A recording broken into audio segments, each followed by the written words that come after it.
Jumpa lagi dengan saya Ruben Amor di Hotelier Channel.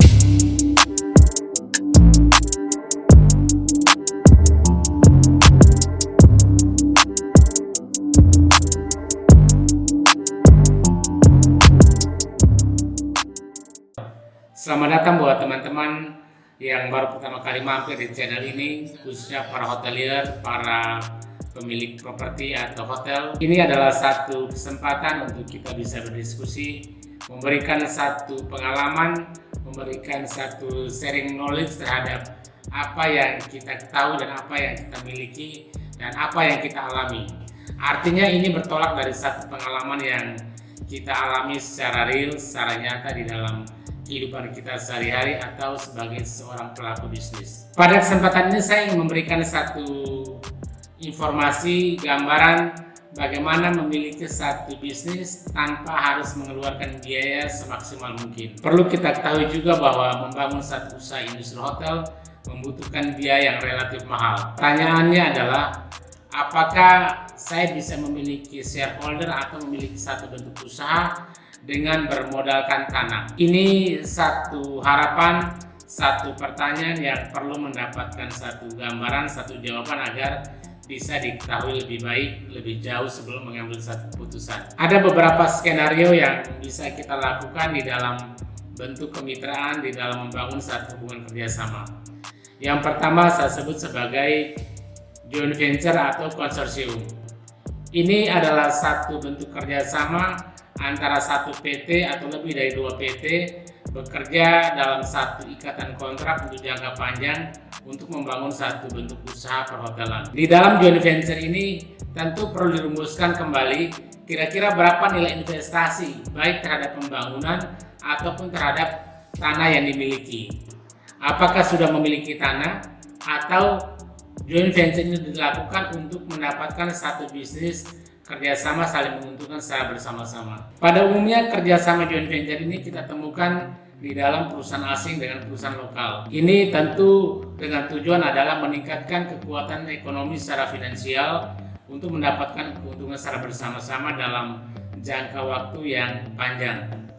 Tentu di dalam menjalankan satu kerjasama ini akan dikaji kembali kira-kira berapa nilai investasi yang layak dilakukan di dalam pola kerjasama partnership. Poin yang kedua adalah kerjasama leasehold atau menyewakan lahan kepada pihak swasta atau pihak investor untuk melakukan satu kegiatan pembangunan dan fasilitas yang pada akhirnya disewakan secara komersial kepada masyarakat umum. Dalam bentuk kerjasama ini, pihak pemilik tanah tidak mengeluarkan biaya, tetapi menyewakan sebidang tanah untuk diperhitungkan di dalam pembagian hasil.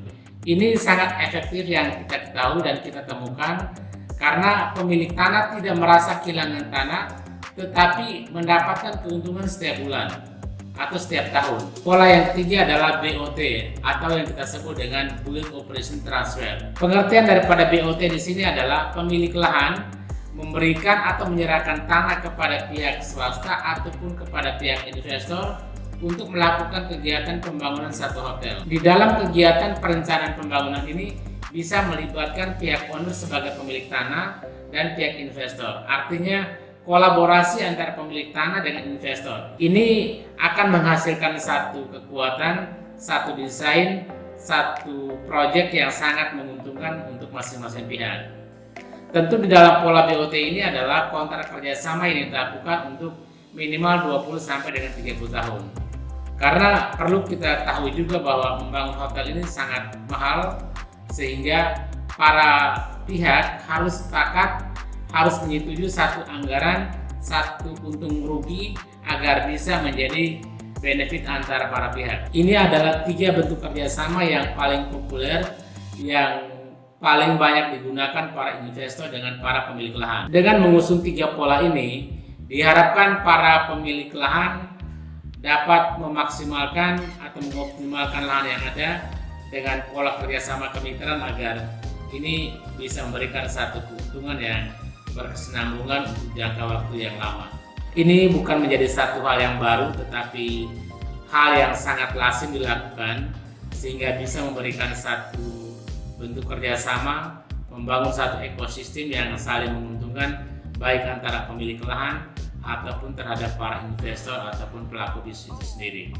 Semoga ini menjadi satu gambaran yang jelas yang bisa kita ketahui dan bisa kita eksekusi di dalam pembangunan ataupun perencanaan kegiatan bisnis perhotelan di tanah air. Buat teman-teman yang merasa tema ini bermanfaat, silakan like, berikan komen dan subscribe untuk bisa memberikan satu warna baru di dalam diskusi kita lebih lanjut, untuk bisa saling share, saling membagi pengalaman dan saling memotivasi para teman-teman pelaku industri yang lain.